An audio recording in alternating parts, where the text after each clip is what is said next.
Okay, let's discuss briefly what we have going on as it pertains to the left, the communists in this country, because there's a lot of celebrating on our side right now, and that's good. You should be celebrating. You should be happy. I am celebrating. I am happy.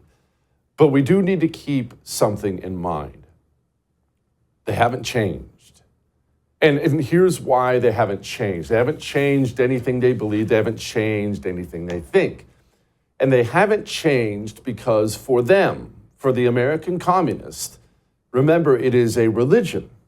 And you don't just give up your religion because you lose an election, because you're on the outs, because the poll numbers happen to look bad and the public is rejecting you. The Democrat Party, according to polling right now, is at an all-time low. All-time. As long as they've been polling parties, the Democrats are in the low 30s. They've never seen numbers like that before. Trump, 52% approval rating. For a president, that's absurd. Country loves it. The country loves Trump. The country hates Democrats. And so the firing of Joy Reid actually brought this home to me. I saw her say this. I went hard on so many issues, went hard for immigrants who've done nothing but come to this country like my parents did and try to make a life, and defended them. Or whether we've talked about what the president is doing that is subversive to the Constitution, that is injurious to our liberty, defending books that people find inconvenient, that Nicole Hannah-Jones put into our spirit, that we need to understand 1619 as the real founding of this country, whether it's talking about any of these issues, and yes, whether it's talking about Gaza. I'm not sorry. I am not sorry that I stood up for those things, because those things are of God. Here's a list of bullet points of insane things that I've said. This is me telling you I'm not sorry. And at the end, this is me attributing it to who? God. It's a religion. We are still up against religious zealots, and we have so much work to do in this next 4 years to ensure these people can never come back.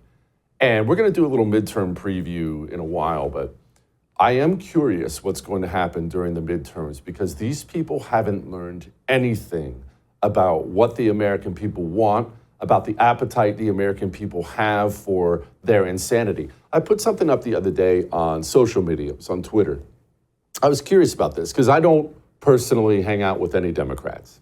Sorry, I'm a partisan. I don't like Democrats. I don't hang out with them.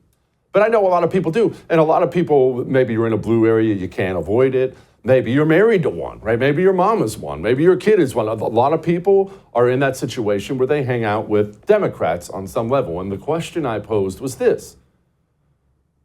Have they expressed any regret at all, even any regret about arresting their political opponent?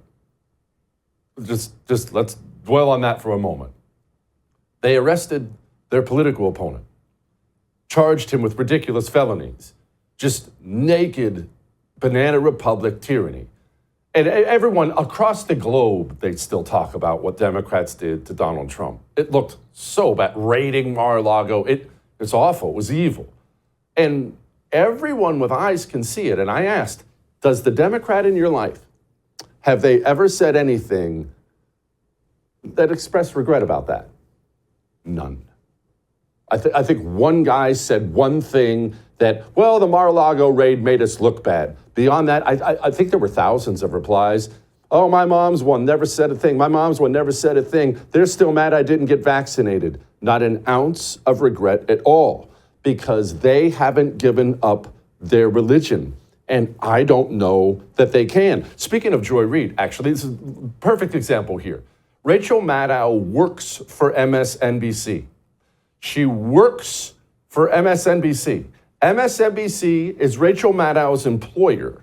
And not only are they her employer, they pay her millions and millions of dollars. I forget what it is she makes, but it's an absurd amount of money. Don't look it up. You'll just want to bash your head off a desk. Rachel Maddow came out and said this about the Joy Reid firing. Joy is not taking a different job in the network. She is leaving the network altogether. And that is very, very, very hard to take. I do not want to lose her as a colleague here at MSNBC. And personally, I think it is a bad mistake to let her walk out the door. It is not my call, and I understand that, but that's what I think.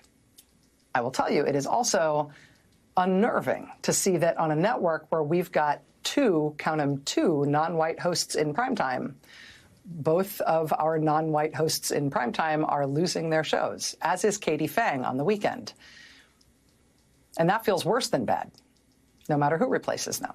That feels indefensible, and I do not defend it.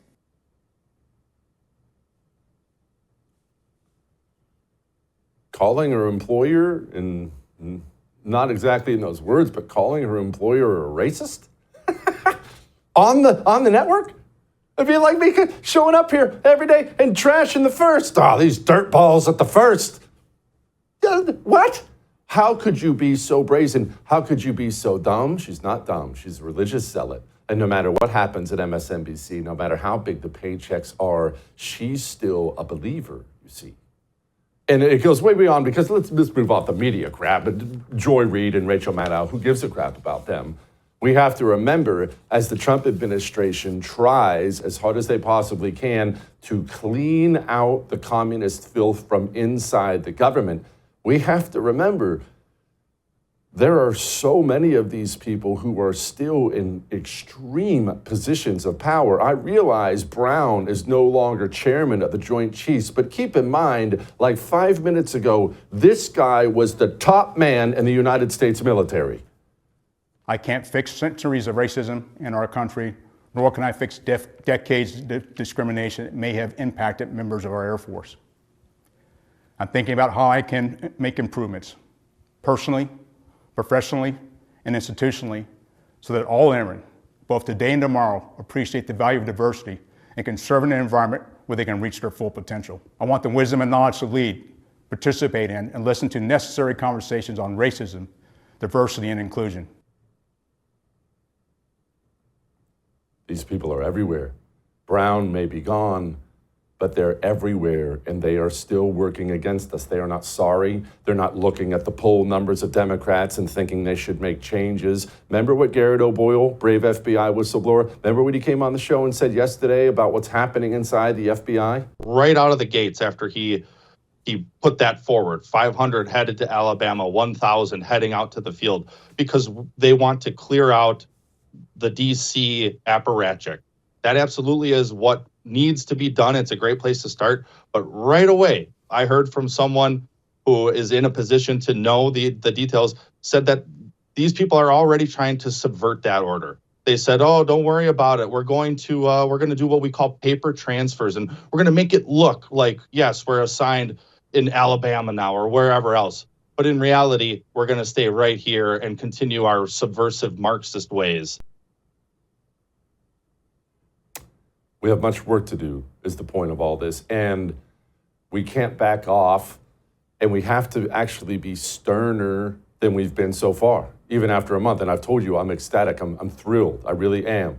But I saw Kristi Noem came out today and addressed, you remember the ICE raid, maybe you forgot, we had an ICE raid that didn't produce results. They showed up at this apartment complex hoping to arrest a bunch of these dirtballs, and the guys were gone.